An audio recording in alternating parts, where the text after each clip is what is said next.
I think it is a more intense experience for charter schools now. Before, oh, they have school uniforms, they must be a charter school, you know. And now we're seeing, and it's good because I think it's increasing the diversity of offerings across the county and across the state of Georgia, in that there's no longer charter in name only. They really need to be serious about thinking, what do these students need? And fine-tuning the curriculum and the instruction and the school culture and the leadership and the financing to what those students need. So I'm seeing a refinement of charters. Maybe not as many, but the ones that I see are better. Mm-hmm. And that's what we want. We don't need every school to be a charter school. We need every school to be a good school.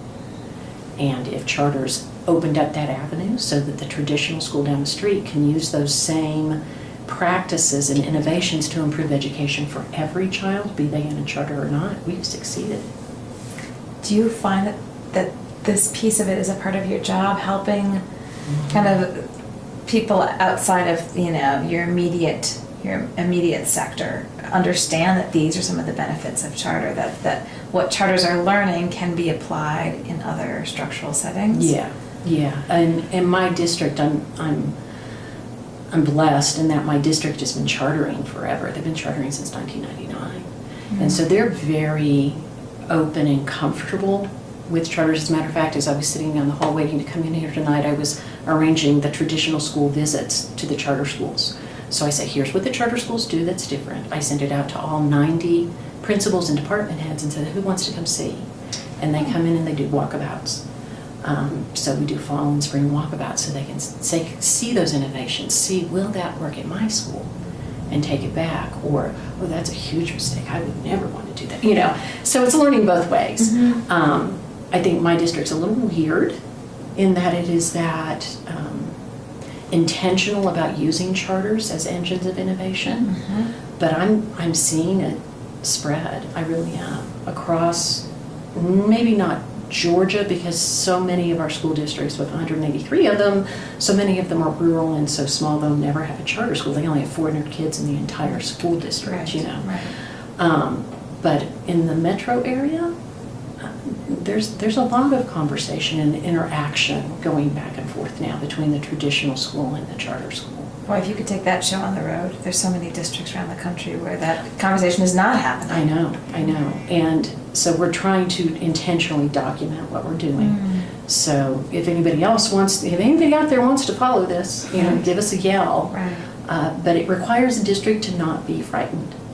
You have to not see the schools you authorize as competitors. It's your intentional selection of a niche, of a different approach that might be useful. And the charters have to realize that, you know, there are going to be people all over you all the time because they're trying to learn from your mistakes and from your successes. And if you don't want to improve education for all kids, if you only want to take care of the 400 or 600 in your building, then maybe we're not going to have a cultural fit. They can't be frightened of saying this was wrong. We did this really badly. Mm-hmm. Okay, but neither can my traditional schools.